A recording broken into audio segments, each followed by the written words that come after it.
वफाकी वज़ीर अली परवेज़ मलिक ने चीनी सफ़ीर से चीनी सफारतखाने में मुलाकात की है। पाकिस्तान और चीन के दरमियान स्ट्रेटेजिक ताल्लुकात, तवानाई और मादनियात के शोबे में ताउन पर तबादला ख्याल किया गया है।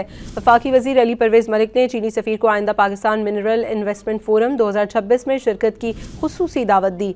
कहा कि पाकिस्तान चीन की खुद मुख्तारी की मुकम्मल हिमायत करता है। इस मौके पर चीनी सफ़ीर का कहना था कि पाकिस्तानी अवाम की मौशी तरक्की के लिए अपना ताउन जारी रखेंगे। कानकुनी पाक चीन ताउन का अहम शोबा है।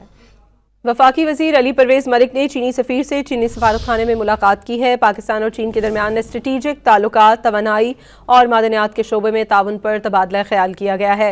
वफाकी वज़ीर अली परवेज़ मलिक ने चीनी सफ़ीर को आइंदा पाकिस्तान मिनरल इन्वेस्टमेंट फोरम 2026 में शिरकत की खुसूसी दावत दी। कहा कि पाकिस्तान चीन की खुद मुख्तारी की मुकम्मल हिमायत करता है।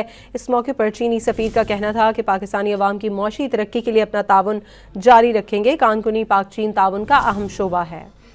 वफाकी वज़ीर अली परवेज़ मलिक ने चीनी सफ़ीर से चीनी सफारतखाने में मुलाकात की है। पाकिस्तान और चीन के दरमियान स्ट्रेटेजिक ताल्लुकात, तवानाई और मादनियात के शोबे में ताउन पर तबादला ख्याल किया गया है।